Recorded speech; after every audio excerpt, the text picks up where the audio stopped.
Okay, welcome everyone.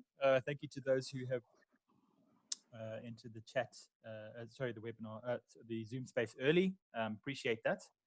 We have quite a full participant list today.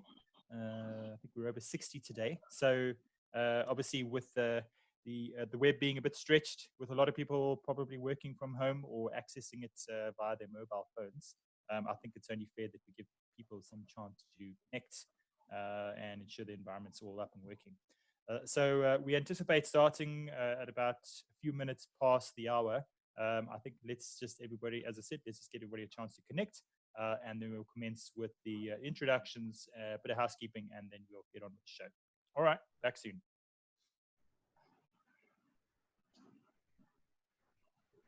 Second. Merci. He's going to start now.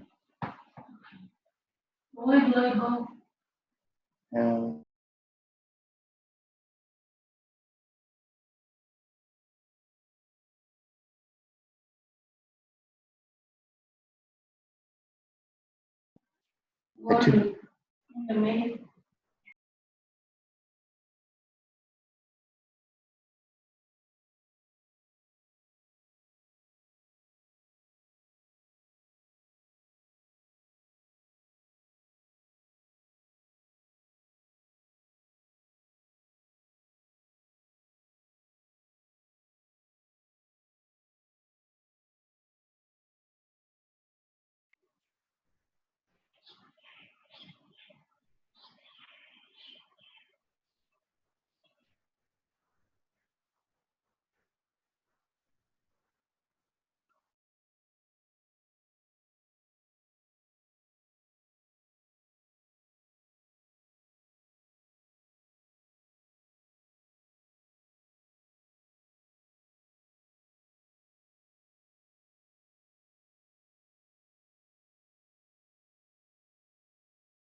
Okay, I've started my video.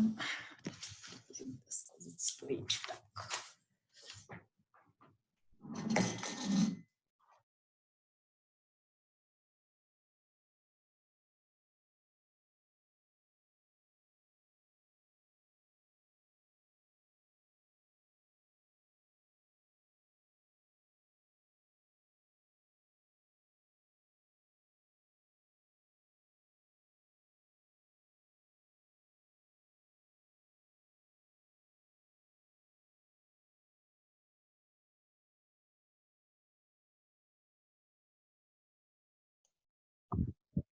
Hi.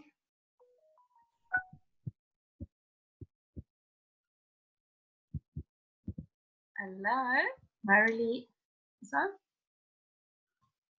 Hi, it's Adele here.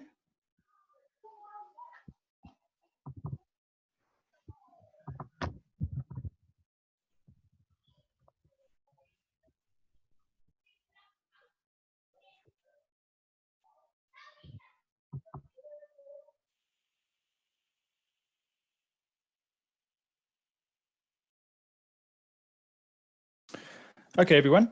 We seem to have a the room, which is really good. It seems to be filling up very nicely. We're going to just go through a few housekeeping rules before we do the introductions. So, as I mentioned, we're anticipating a few people in the session today. We have muted everyone just to start off with. It just helps with the audio, and so the presenter can do that without too much interference. Nothing personal. We will open it up later on for audio questions. So yeah, as I said, we'll just mute in the meantime so we can keep things clear. Just to introduce the team as well. So my name is Miles Thies. I'm Director of Digital Education at IFLcorp. I should say my digital learning services for my full title. Just introducing the rest of the team. We have Matty, Elvis, and Nikki, all instructional designers and training facilitators in IFLcorp services team. So we would like to collectively welcome you to the session. Some names I recognize from in the past, some from last week's session as well. It's good to have you back, and some new faces as well. So you're very welcome to our second webinar for this week. Obviously some interesting times we're heading into. Just to reiterate, the idea behind the sessions is to kind of provide some advice, particularly for anybody who is tackling online and distance education potentially for the first time at this level. I'm quite sure that many of you are relatively experienced in using technology for teaching and learning, or have experienced it even at the level as a learner. So we're really kind of creating these webinars just to give some people some guidance in terms of how best to approach some of the topics we're presenting. Also, just to speak about some of the experiences that we've had in this space. We have the privilege of working with a lot of customers at various levels, everything from schools, universities, colleges, private institutions as well. So we're amalgamating a lot of those experiences and putting them into the webinar. I hope you found that enjoyable. We certainly enjoy preparing them and giving them. So as we head into this lockdown, I hope you're going to find them useful. And I think that's all that should be said about the introduction. So without further ado, I'm going to hand over to Nikki. Now, Nikki is presenting today, but in the chat, Elvis and I will be running the chat session. So if you have any technical questions, or if you have any questions that you would like us to respond to at the end, please feel free to use the chat, and we'll collate all the questions there, and then we'll deal with them towards the end. All right, so packed agenda. Nikki, handing over to you. Thanks, Miles. I hope everyone can hear me. Okay, so let's get this started before the shutdown. My slides are not moving though. That's a little bit concerning. Okay, there we go. Okay, so you'll see this first slide is a little bit chaotic. Don't be too stressed out by it. Today, we just want to look at how to engage students in both the synchronous and the asynchronous environments. We're going to share some of our experiences, some best practice tools, and that we've come across during our work with all our different institutions that we're working with. Okay, so to engage with students, we really need to create educational experiences for the students that are challenging, enriching, and extend their academic abilities. We also need to provide learners with opportunities to interact with peers and the facilitators. And now I'm sure everyone's heard the word student engagement. It's the buzzword at the moment, but actually it means something different to every person, and it depends on your context. So what Redmond and his associates have done is they've created an engagement framework overview. So we're going to look at the 5 different types of engagement, which are behavioral, social, cognitive, emotional, and collaborative engagement. I'm quickly going to talk about these different these 5 different types of engagement, and then we're going to move through to some practical examples.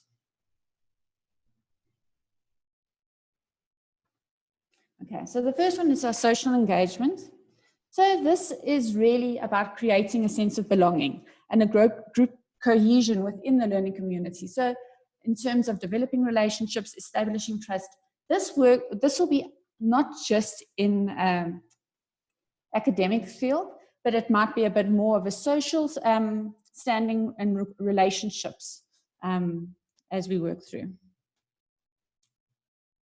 Okay, behavioral engagement. So this has got to do with developing academic skills, developing multidisciplinary skills, upholding those online learning norms, supporting and encouraging peers. This should come to you as if you think of your CCFOs, your critical cross-field objectives, such as your team building, your all those skills. So I'm a bit nervous this morning. I'm not quite sure. This afternoon. Why? So we were focusing on those, as well as developing multidisciplinary skills. So as we're working to move into the 4IR field, we'll notice that multidisciplinary skill teams are those that are going to become norms. So that's how we're going to work on those behavioral engagements. Then we work on cognitive engagement, the next type. That's to think critically, integrating ideas, justifying decisions, develop deep discipline understanding. Okay. So this is really where the focus is on the active process of learning. So that you'll notice as well, if you read up on Redmond's 5 different types, this is very discipline specific. Then we have collaborative engagement, which is learning with peers, relating to facilitators and teachers, and developing professional networks. So this is broader than just the engagement with our peers and our facilitators.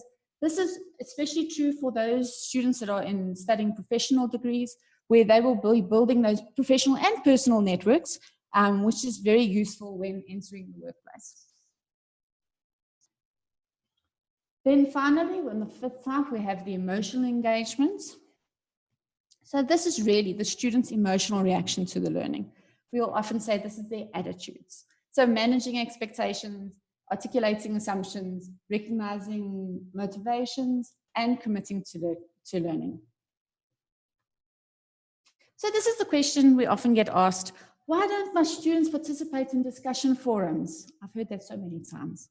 I'm sure we all have. We've either felt it or we've been those students that aren't participating in the discussion forums. But it's not just the discussion forums. We also have, why don't students participate in the wikis, the blogs, the journal reflections, the synchronous virtual classrooms, the external tools? Right? So we shouldn't get too stressed out about this.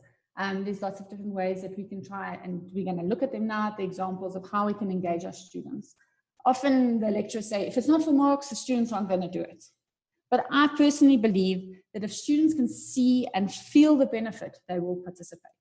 We might need to give them the marks the first time they do it so that they can actually really realize that you'll get the habits and realize the benefits of participating. Okay, so when I looked at the different strategies in terms of involved and engaging students, there's so many, I decided to choose these 2. To create a supportive online community and to be present. So the facilitator or teacher really needs to make sure that they have social presence, teaching presence, and cognitive presence. I wanted to split this when I discussed it originally, but they really work so hand in hand that we're just going to discuss them together. Okay. Nikki, could I ask a question? Yes, please do. So, I mean, just unpacking that second point there, being present. I mean, can you define that for us? What you mean by being present? So, I mean, we have all these different contexts. We have so the social media context. We have our online personalities. Sometimes that people talk about an online presence, and some in many ways that differs from say a person's real personality. I mean, you can present as sort of an idea of yourself on the internet, for instance, but that's not really you. And that kind of taps into this presence in the online space. So can you maybe talk a little bit about what that being present is all about and how people can foster that so that potentially it helps in supporting that community and their presence in it? Gosh, it's a nice, very difficult question. Thanks, Miles. To be present, when I was originally thought about being present, you will see in the practicality of it all, is that you need to be actively present. So if you, especially when you're now working what they call remote learning, is that your students need to know that you are available and that you're giving them feedback and that you are reading what their contributions. But I like the way that you go into more having a social presence. So simple things, which we're going to get to now as well, is like if you're using a VLE or an LMS, to have a profile picture on your profile so that people can see you. And they can also, you can have a short little biography. So before your students even meet you, they'll be able to know a little bit about you. We also encourage having introduction videos, so a short little video clip about yourself.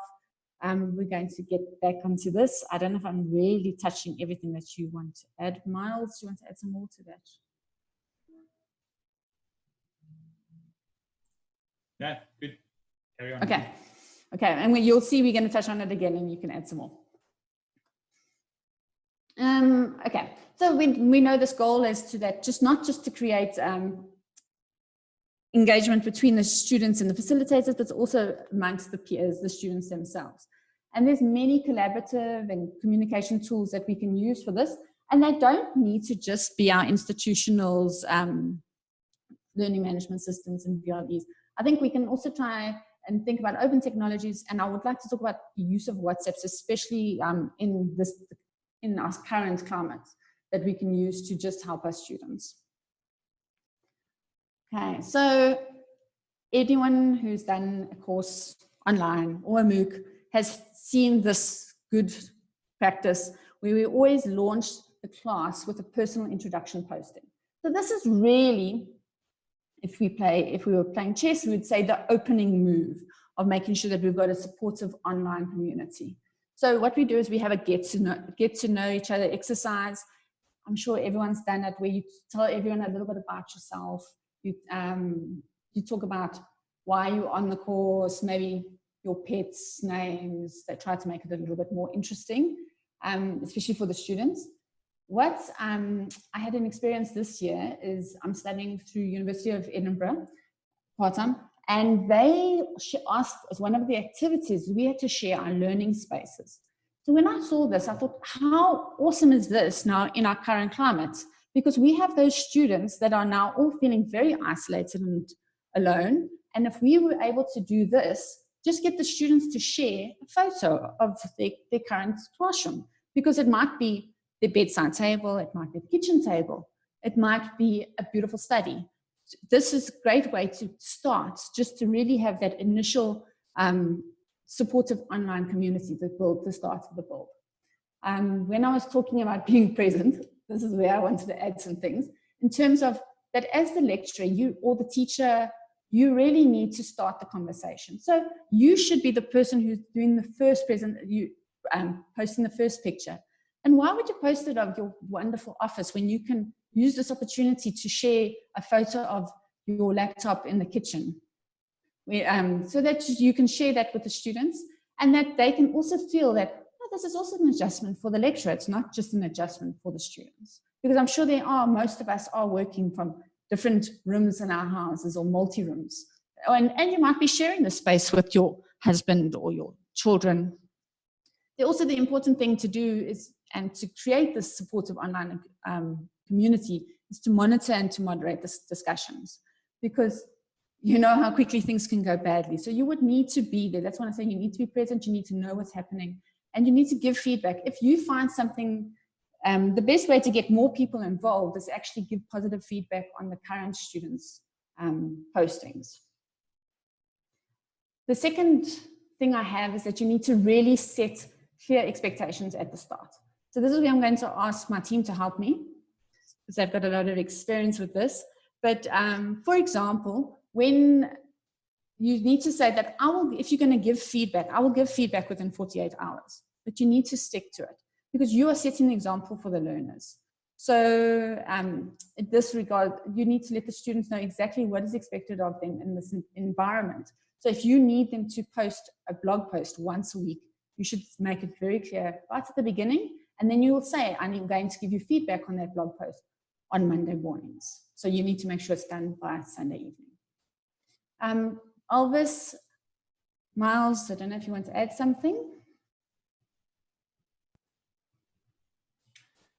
Yeah, so I really like it. It's something I really speak about a lot when I'm giving any advice or training in how to support your community more. So it's fairly obvious to everybody, I'm sure, but communities are born on communication between each other. Close community. If you think about a community of people, within your family unit or as a small business or any kind of community, in fact, it thrives on that sort of intercommunication.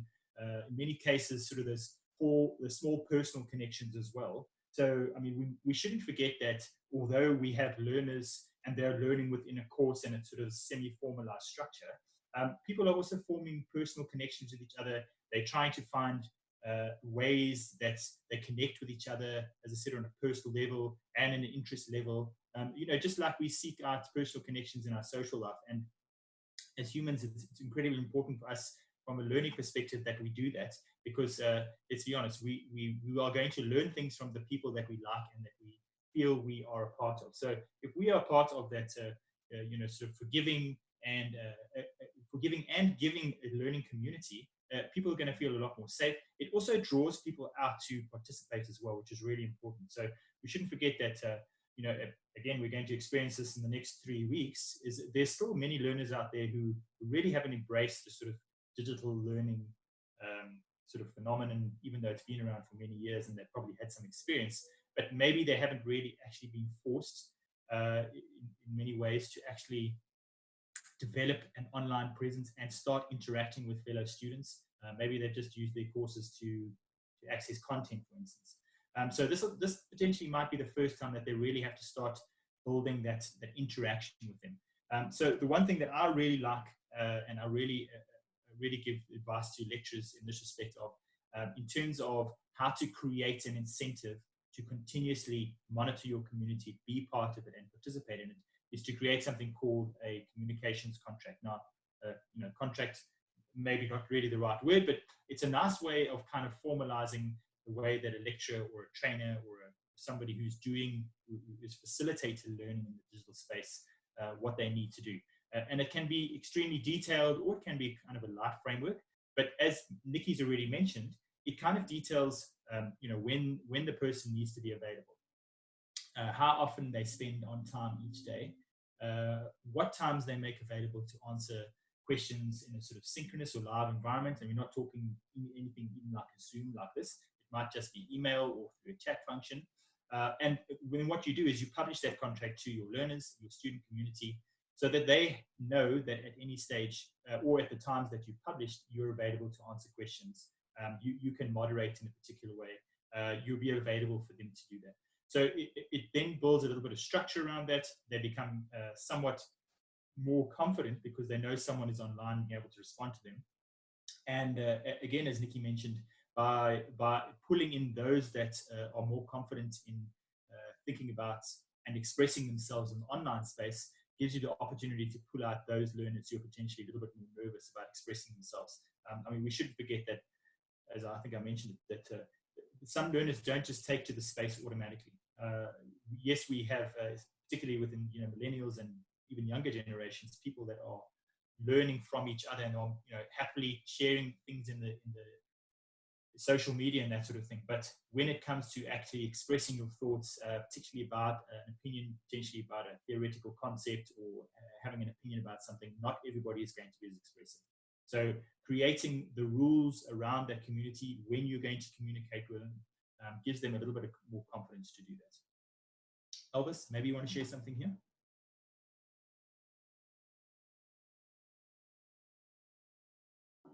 No, not yet, Miles. I will just add, maybe when Nikki finished her presentation, maybe we can add maybe a little bit about the benefits of having online community for our students. What are they going to gain during these online discussions? Maybe Nikki will talk about that later on. And if she doesn't, I will come in and give some just list some benefits. I know all of us, we know the benefit, but maybe we can list 2 or 3 so that we can know what our students will benefit by attending this dynamic online community. Thanks, Elvis and Miles. Elvis will definitely do the benefits. I'll leave that in your capable hands. The next tip that we have is we encourage the use of general open student forums. So now I think it was great that Miles mentioned about those students that don't really actively participate. I call them the lurkers. I might be a lurker myself. So what we do is that the thing with the general open student forums is that actually the lurkers also learn from this. Because just because a student is not necessarily participating and typing answers to these frequently asked questions, they might be learning from them, and they might be benefiting from these community discussions. So once again, with these, you need to also be very aware, because you don't want the students going on the wrong track. I think I can give the example yesterday with, I think it was our Minister of Health saying that we can all run in the streets in the shutdown. And then it was very quickly sorted out that no, we can't. That's not the thing. So that will be important to monitor and moderate these discussions to make sure that as much as the students are learning from each other and they're giving each other tips or answers, this can also work for assignments. We need to be able to give them those feedback. Okay. I'm going to just move to the next one because I know that my colleagues are going to have lots to say with this one. So when we prepare discussion posts, we need to make sure that they invite questions, discussions, reflections, and responses. So if you want to have really good critical thinking, we don't want to have these discussion posts that are, do you agree, or they're going to give you factual answers. You want to really provide open questions and answers. You want to, like I said, encourage that critical and creative thinking. You want to support the students' own reflections, use good probing, clarifying, and follow-up questions. So if you have a question that you're putting on a discussion forum or a blog post that you want students to respond to, the great way to ensure that you create that relationship with the students is to ask them good follow-up questions, that you're making them go back, think about their thoughts, doing a little bit more reading up, and then respond. You also need to be very careful when you're doing your planning of your deadlines. You don't want your blog post deadlines to be the same as your assignment deadlines. So what you want to do is you want to make sure it's like 2 weeks in advance so that the student can think about the topic. They can also, you can give them some feedback. They can go back and think about it again. Like I said, you don't want just factual questions and yes, no answers. And then what I have seen done very successfully is that what a lecturer will do is open the discussion board on a specific topic. Then all the students have the week to respond, and on the Friday, they will then summarize all the comments. And what a good tip, what this lecturer did such a fantastic job. She actually highlighted, she said, thank you, whatever the name of the student was. This was a very good answer. I like the way you thought of this.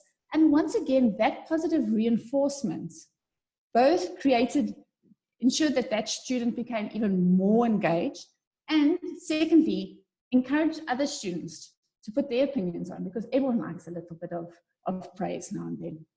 I don't know if anybody would like to add some. I'm sure Miles has got lots of comments for me here. Yeah, thanks, Nikki. I mean, I think that everything you've said here is really pertinent. I also wanted to respond to one point that is being made in the comment section here, is in the use of emojis as well. So, I mean, the emojis is obviously something we're quite familiar with now, but a lot of people kind of underplay the importance of and how important emojis can be in communication, because so much is inferred by those emotive responses that we receive. So I've also seen it used extensively. There's some very nice exercises that lecturers can use with emojis. They certainly add a level of personalization and emotional context to responses, which is really nice. So it shouldn't always be about factual text, and obviously we have a set of outcomes we're trying to achieve as a as a teacher, a lecturer, trainer, whatever it might be. But we also want people to connect with that emotionally. I mean, it's well established fact that you connect with your learning at that level, and you're more likely to retain that information. So it's a nice trick to use. And I think as you mentioned as well, Nikki, it's also the responsibility of the person facilitating to model the type of communication that they want from students. So if you adopt a relaxed style, that's going to be picked up by students. They're going to feel more comfortable in the way that they respond. They can then begin to express themselves, and that's certainly going to be a lot more helpful when it comes to things like the application of the theories or ideas that you're putting out there. So remember to have, to express your personality and to be the person you are in your forums, in your chat rooms. It doesn't have to only be about focusing just on the outcomes and the learning itself.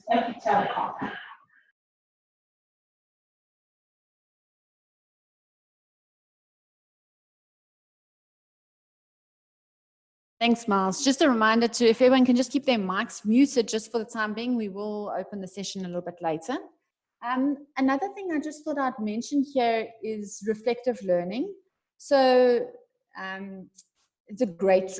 we all know that we learn reflectively. You can look at the different models and how to incorporate that into your teaching. But great tools to do that is blogs and journals. I can give a personal account to, with once again the course I'm doing, we're doing reflective blogs. The great thing about that is that the tutor that is busy and is my tutor, encourage us to use our own personal experiences, and that's the whole thing with reflective. And kindly, he's done the same. So he shares his personal experiences, his personality, because I think nothing is worse than having a very formal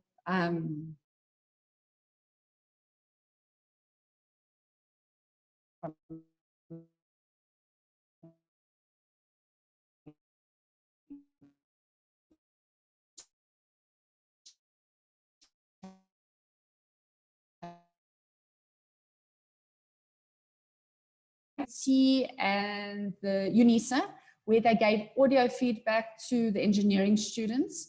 It was a fantastic study. So don't limit yourself to only giving feedback, text feedback. I know that we do have bandwidth challenges, but this was a South African project, and audio doesn't use that much bandwidth. Then to remind you to keep to the initial commitments. So if you say you're going to give back to students, you should do so. And if you have a problem, so say something goes wrong, there's strikes on campus, let all the students know that, okay, I said I would give you feedback by Monday. Unfortunately, there's strikes on campus, so I will give you feedback by Wednesday. Okay. And also, a lot of students during this time will actually send you emails. They won't just send you, they'll send you private emails. So what you can do then, instead of posting on discussion forums, you can respond to them and then ask them, can I copy and put this onto the discussion forum? To just give them that confidence that they need. I'm going to move to my next slide. Let's close here. Nikki, but before you carry on with that, so I just wanted to add, so I mean, I'm sure it's something that many listening today are probably familiar with, but Ginny Salmon's 5-stage model is kind of central to many of the kind of conversations we're having here and what we're presenting on. So, I mean, if you're familiar with it, if you're not, I'd suggest you Google it, go and have a look at it. I mean, it's a pretty well-established model. I'm not going to explain how it all works, but it just as an indication of how well your community is functioning, you can see some of the activities that are spoken about within the model. So the types of activities that are suggested, you do at level 1, the ways that you need people to start sort of interpreting your communication, how they're integrating with others, how they're expressing themselves, and how it kind of moves up the various steps. As a specific example, and it's one I also like to use often, where in the way that you kind of gauging that your community is vibrant is, at the point where in the beginning, things are still very new, we're getting to know each other. As we understand each other a little bit better, we become a little bit more efficient in the way that we communicate. We start really actually trying to understand what people are saying and writing about in the online space.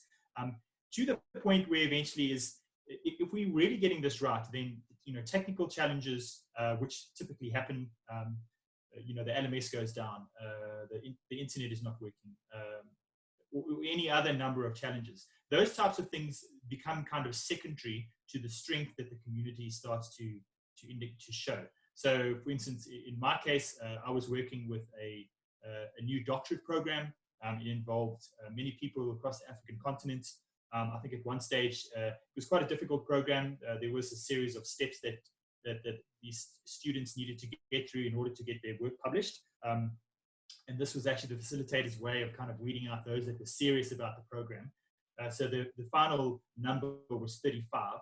So in the course of the fully online program, which lasted about, I think it was 8 weeks at that time, we eventually got to a stage of those 35 learners who were completely hooked into that community because of the level of integration and interaction that they needed to have with each other on a daily basis. So they were submitting pieces for review, they were providing feedback on it, they were commenting on each other's work, and then they were discussing ideas for research as well.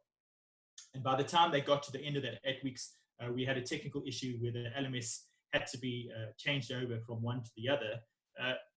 It was really exciting to see because the community handled it so well. There were lots of technical issues. The course sites weren't available for some time. But throughout that period, that community was completely stable.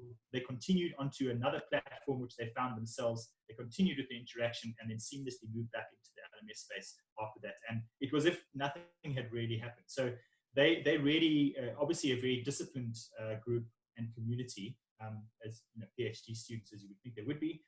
But I think the lesson there is that they were at that development level on that model where they were completely competent and independent, and they were confident in each other's abilities, and they knew what their place was within that community and to help that learning. So that's kind of a state where we would like to be. It's not always difficult to do that, and obviously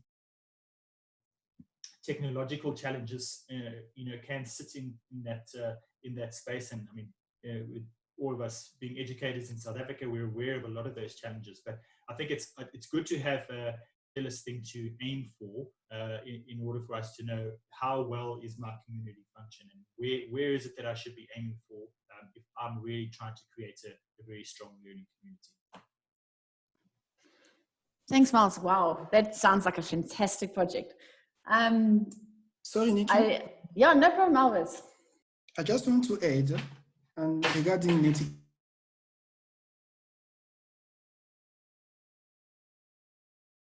discussion from a student, it's much better to give them some guidelines so they will know how to engage with other students. So, for example, you can tell them maybe to respect each other opinions, to respect each other religions. So kind of a guideline way, you are giving them instruction to show them how they must respond to a discussion forum. Because sometimes other lecturers, they can decide for a student to see another student post or response, he must first respond to the question. So kind of guideline to tell your student how they must actually behave when you come to online discussion. So those kind of rules and regulation, call them etiquette. I think as well can mention it, which will help the student to understand how to navigate or how to respond to any discussion forum. Thank you very much. Thanks, Alvis. I absolutely agree. The trick I try to always tell myself when I'm dealing with netiquette is, would you be able to say this to the person if they were facing you, in front of you? And I think that's a trick we can teach our students as well. I just want to move on to, this is actually my last example that I've got, is to create, set up small groups where students can assume responsibility for supportive mentoring and peer learning opportunities. Now, this is, I think, where we are. I have a niece that's a first-year student. She has been to class, I think, for a month, and they are now out. And this is where I think that lecturers and teachers as well, which I think this will work well in the school system, is that if you can create small groups so that these people, it's not just the academic support that they can help each other with, but it is going to be very lonely, and it's someone to hold you accountable. So to make sure that everyone is not getting left behind, because it's going to be so easy to get left behind a month down, and we all know what a month's amount of work is in the first year's studies. It's a lot of work that student won't be able to catch up, which means that they'll have to repeat the year. So this is one of those things that is a great tool that we can use, and you can then define smaller online communities within the larger groups. It's great if you've got like a master's group where you've only got, say, 15, 20 students, then you can have that group. But when you're looking at class sizes that are 300, you might want to make smaller groups and smaller study groups. The option here is, if you want to be present, do you want to monitor and moderate these discussion groups? No, maybe not. Maybe they won't trust you. Alternatively, what I've also seen done is that they have the small groups, and then the lecturer will say, okay, on Fridays, I just want to do a check-in. You guys can tell me if there's progress. Are you all active within the group environment? And check that everything is running as smoothly. And then you're able to pick up if there are some students or children that are at risk and need maybe a little bit of extra support. I don't know if anyone would like to add to this. Yes, Nikki. On the same note, I just want to add, when you come to create your groups online or to create a discussion forum, we have many models that we can use. Most of the time, the one I prefer, I can ask maybe a participant to look at it. It's a CREST model. It's C-R-E-S-T, which is for me, it's a wonderful model which helps you to create a dynamic discussion forum or to create a dynamic group of students. So the CREST model stands for cognitive nature, reading basis, experiential element, style of question, and type of question. It's a wonderful model that can help lecturers or instructors to create a dynamic discussion forum or to create a dynamic group where your students will engage and will be able to achieve the outcome that you want them to achieve. So as I said, we have many of them, but I prefer that one. So participants, they can look at it and see if maybe can assist them on how to create this kind of a dynamic discussion forum and as well a dynamic group for the students. It's what I want to add. Thank you very much.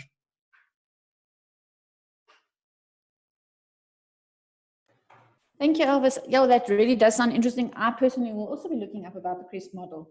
I think what's also important here is that even though we've got great tools on our VLEs and our LMSs, there are lots of other tools that we must maybe think about using during this time. So you might want to use WhatsApp, you might have WeChat and all those other kind of functions that the students might be using. Even I'm sure that Google has got some ideas as well that we can use. I have finished this slide, and I actually just wanted to ask Elvis if he can just discuss the benefits for us.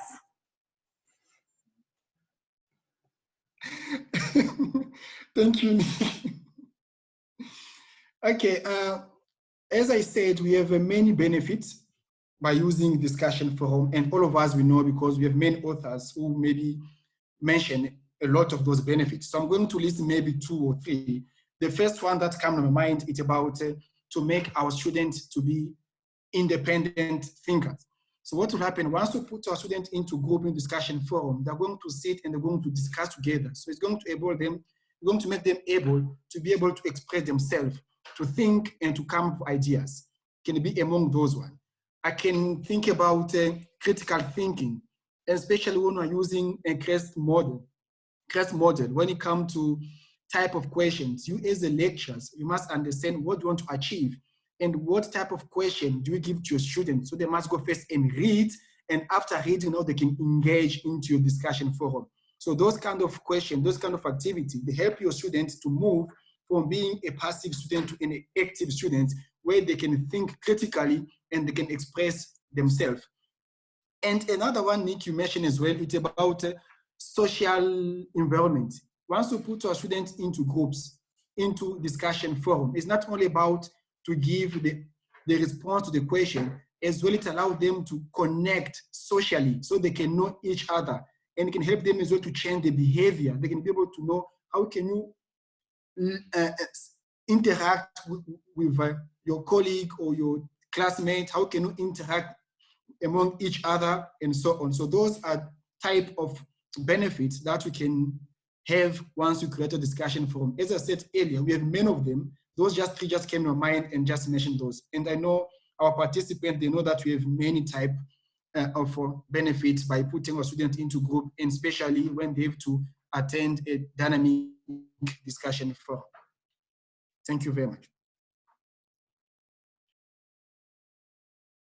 Great. Yeah. So I also, my last point is I was at a conference not too long ago, and I came across, in doing some research for it, I came across a presentation that was done by a lecturer, actually also at the University of Edinburgh, funny enough, and he was talking about the use of TikTok and how, you know, these sort of short video excerpts are going to become a lot more predominant. So I think a challenge that all lecturers and teachers have had to deal with now is students interpreting and using the grammar of a cell phone, you know, text speech and shortening words. But now we're moving to a space where we don't even use grammar anymore. Now we're just using video. So we're actually just verbalizing everything. I think it's going to present an interesting set of challenges. It's going to be interesting to see how this affects sort of writing and grammar skills generally. Let's hope it adds to the inventiveness of students and the way that they communicate and write, and not what it has done in the past. So it's going to be interesting. So just in interest of time, again, thank you, Nikki, for that. It was very interesting. Thank you for all the contributions, Elvis. We're going to move into our question section next. So we have drawn these questions from the chat section. And I think we're going to deal with the first one. This is by Sibongile. Sibongile has posted a few questions, so we're going to answer the first one. Nikki, this one's for you. How do we provide support and be present in large classes, especially in an online environment? Thank you for that wonderful question. Thanks, Sibongile. In the large classrooms, I think we also need to be there's multiple approaches on doing this. We need to realize that we are also only one person. So I know a lot of institutions, the second you have a certain number of enrollments, you can get a tutor paid for by the institution. So that's a great idea, to have tutors and then split up your group into those different tutors. I also am very pro the whole mentor system. So, Timothy, I'm sure if you do some research, I know that work has been done about mentoring at SMU, where they have a very good system in place, where they have the second years would mentor the first years. You can still do this in an online environment. So for me, it would be, you could even have stronger students within the same class that are able to assist. I hope that kind of answers your questions. I don't know if Elvis, do you want to add something to that? Yes, Nikki, what you said, it's wonderful. I think as well, when it comes to the large class group, you can as well put your students into groups, as you said. And again, we have some other technology that you can use in order to support your student. For example, we can use kind of emails to your students where we can still engage with them. We can send them some notifications so they can know that you are present, as you said, Nikki. And again, you can put your tutors, as you said, to discuss with them. And you as a lecturer, you must be present. You must be on there and show them that you are there. And the most important is that you can add, you can, as a lecturer, must be able to give them that feedback. Don't wait for them to ask you. Jump in, ask them, how are they doing? Are they copying? What do they need for you to support them? So we have a different ways. And nowadays, by using our technology, we have different ways of communicating, of supporting our students. You can use email, you can use social media, depending on you as a lecturer, how good are you in technology in order to support your students? Thanks, Elvis. I just wanted to add there that what's very important, and I should have mentioned it, is that those mentors have to come back and report to the lecturer, so that there is that constant feedback. We know where the challenges lie. Students are often a lot more honest with their mentors and with their colleagues than that they would be with you. So it's a great system in terms of feeding that information back into your learning plans.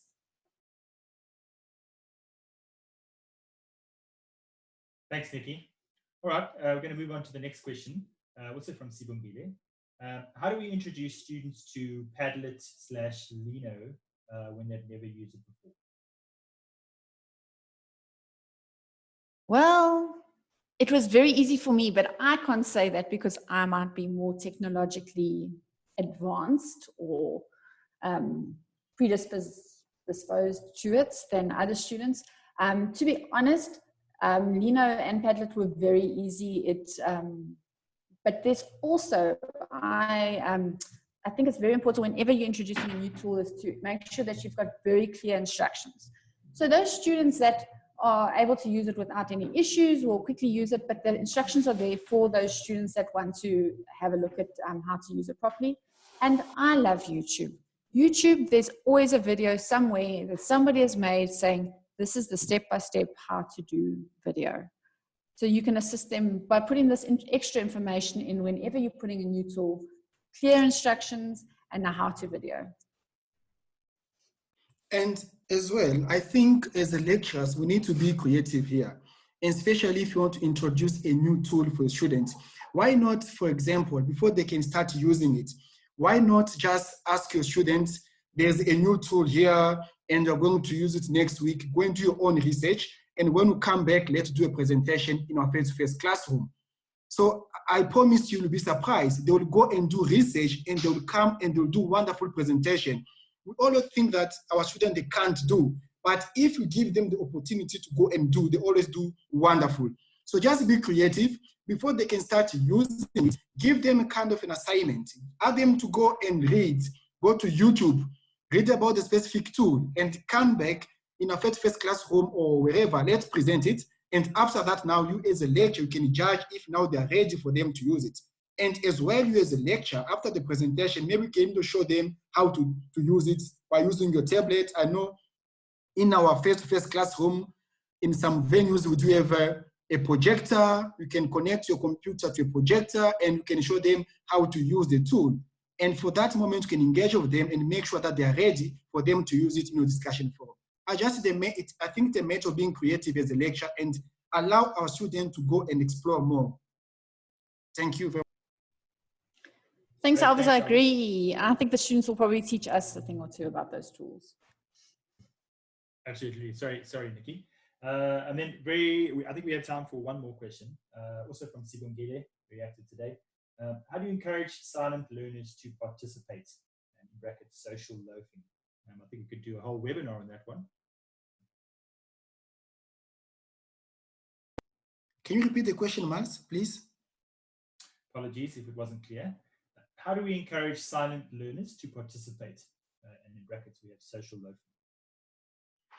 Okay, if I can jump just to give some ideas. I think as lecturers, remember, we know our students and we know that we have a different type of learning. We have those learners, we have those students who are actually talkative, those ones that can talk too much and take the ownership when it comes to online discussion forum. And we have those students who are very quiet, let me say shy students. We can even see it in face-to-face classroom. What I can do as a lecturer, after I identify those students, I can start first with a journal which is a kind of, it's a personal conversation between lecturer and a student. So I make sure that my student now can be able to engage in a social environment. And after that, I can move that student and put him in a group where there are only two. And to see now, okay, when there are two, she or he can be able to engage. And gradually, I can start adding people into the group and make sure that that student now will be free when it comes to social environment. Because we have a different type of students. We have those ones that just prefer to be quiet in solos, but we need to engage them because the idea is when they leave our learning place environment, they go to work space. At workspace, they can't work alone. They must always work into group. So we need to prepare them from our learning space to be ready to be able to work in workspace. I think we can find the strategy on how to engage those students. Maybe as a lecturer, ask the question, why are you so quiet? How can you assist? What can you do? As Miles said, maybe we can have a webinar with the student, call the student, speak to the student, ask, how are you feeling? And once you know the student feeling, then you can decide how can you help the student to be able to engage in a discussion forum. We have many ideas, it's just a few of those. Thank you very much.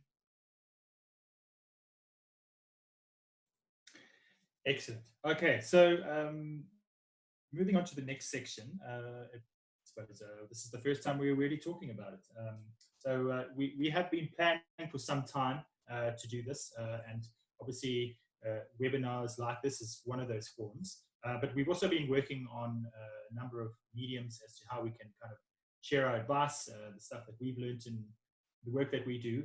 And we thought, let's try a new spin on this. We originally thought blogs, but nobody reads more than 2 lines these days. So we have taken it on to produce a podcast. And here to introduce the podcast is the newest addition to the Alpha Corp Services team, Matty. Matty's already done some excellent work in the production and recording of a first set of podcasts. So here to talk about it is Matty herself. Matty, handing over to you. Thanks, Miles. A very good afternoon to all the participants that have joined us today. Before I share about the podcast, I just wanted to add some insight in terms of the discussion that we've been having around engaging students in an online environment. And if I could just quickly add that the same type of engagement that you see and that you want to foster from a student level, you'll always see it following into the corporate space. So it's always going to be important to understand that those online communities are always going to be important. And we see it with the introductions of platforms like Workplace by Facebook, where employees are actually able to create little online communities where if you are in the same field, you can actually share ideas, share concepts, and see how other people, other teams have actually achieved the goals that they have actually set out for themselves. It also creates an environment where people are actually able to see that you can have fun at work.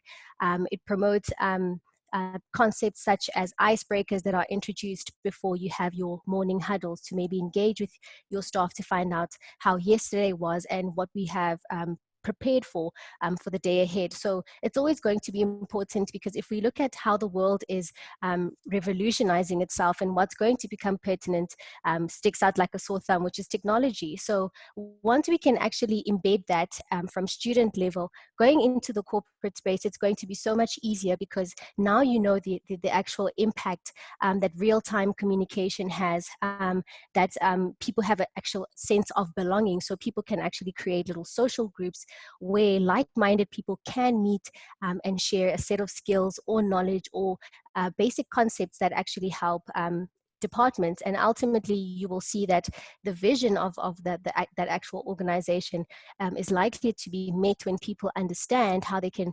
positively contribute to that. So I just wanted to add that piece there. And going into the podcast, I'm going to try and share my screen so that I can talk to everyone briefly about the podcast. Here we go.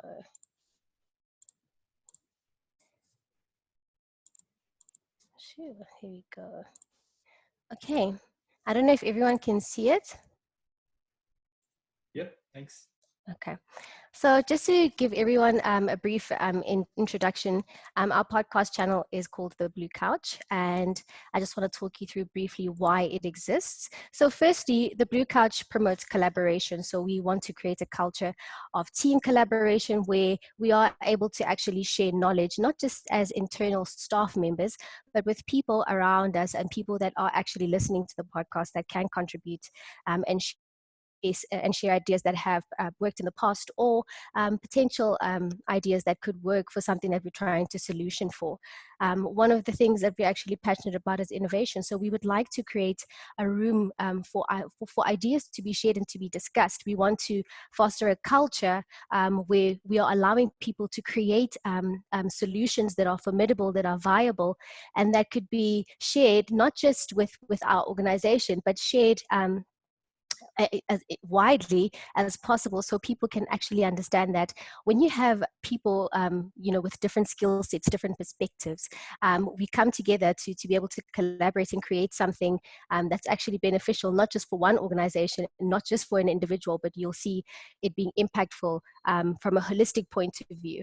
And one of the driving factors behind the Blue Couch is also to help everyone understand the importance of digital literacy, knowing that we are moving into the fourth industrial revolution. So people need to understand the importance of actually knowing how to use these, know how to use these tools and how to basically apply them in your everyday life, whether it's at work or it's your personal life, and also to educate. I mean, there's never a time where we stop learning. We're always going to be learning in everything that we do, and this is the culture that we're actually passionate about. So the Blue Couch basically aims to enhance everything and basically amalgamate all of these things and create a platform and a forum where we can actually discuss ideas that will enrich processes from an organizational point of view, enrich perspectives, and generally get a sense of how people are feeling out there and what it is that we can curb. There are certain myths, that we have in different fields. So we also want to bring that into play and create a dialogue that allows people to actually engage so we can actually be more, so that is just the premise of the Blue Couch, and we're hoping to bring in so much more and to have people participate and actually share ideas and subscribe to the channel itself. So we are planning to have our first episode going live at the end of the month, and we will be able to share the link where our participants are able to listen and just to get a feel of what we discussed in the first podcast. So I'm looking forward to that. I'm absolutely excited, and I hope it's going to be one concept that is going to create a sense of belonging for everyone, and a place where people are actually able to impart their skills, their knowledge, etc. Matthew, thanks. That's an excellent introduction. Thank you very much for that. You've definitely got a voice for radio, so you can see why everyone can see why we asked Matthew to host it. I just wanted to add there is that throughout the series of podcasts we're going to do, we're going to be inviting a lot of sort of industry professionals, people with notable experience, or people making waves. I think it's important to note, as Matt, as you said, we are within a greater community of learning professionals and digital learning professionals for that matter. So we're going to invite on a lot of people to express their views, their thoughts. We're going to ask some potentially controversial questions to how we do things. The idea really is, as you said, Matthew, is to create some debate and some thinking. And we're going to try and have some fun with it as well. So we encourage people to download the podcast when they become available. Patrick has asked, what is the site? We will release those details. We're working with our marketing team on doing that. So before I give you any of the wrong information, I will not give that to you right away. But certainly look out in the press, look out on LinkedIn, and on our Twitter feeds. We will make it available very soon. So thanks for that. Right, so just details on our next webinar. We will be running it again over the course of certainly over the course of our lockdown. So you can tune in regularly. Our next webinar is going to be titled Digital Course Development Project Management. And the premises behind this is that many lecturers continue to face challenges in pretty much where do they start with their digital course. So across the experience we have with building, I would say, thousands of digital courses for various institutions from corporate to school level to university, we found that there's a generic set of components which are common to all of that. And it's helpful to have a sort of framework from which to work to develop your course. So Salmarie Lotz, who is project manager within the strategic services, Upper Corp strategic services team, is going to be presenting that. We would encourage you to register for that. It's going to take sort of a similar format with a presentation and some questions. So if you have any thoughts about it, if you have interest in learning about how to apply sort of generic project management methodologies in a light fashion to creating your digital course, we'd encourage you to log in and listen in. And so that will be next week, same time as this. Right, so that's it from me. Any other comments from the team? Nope, I just wanted to say thank you all for signing in, and to be safe through these next 21 days. And if, on a personal note, if you're going out to the shops, give an extra tip to the car guard. It's going to be a tough time for everyone at the moment. Yeah, I fully agree. Thank you for everyone for joining us today.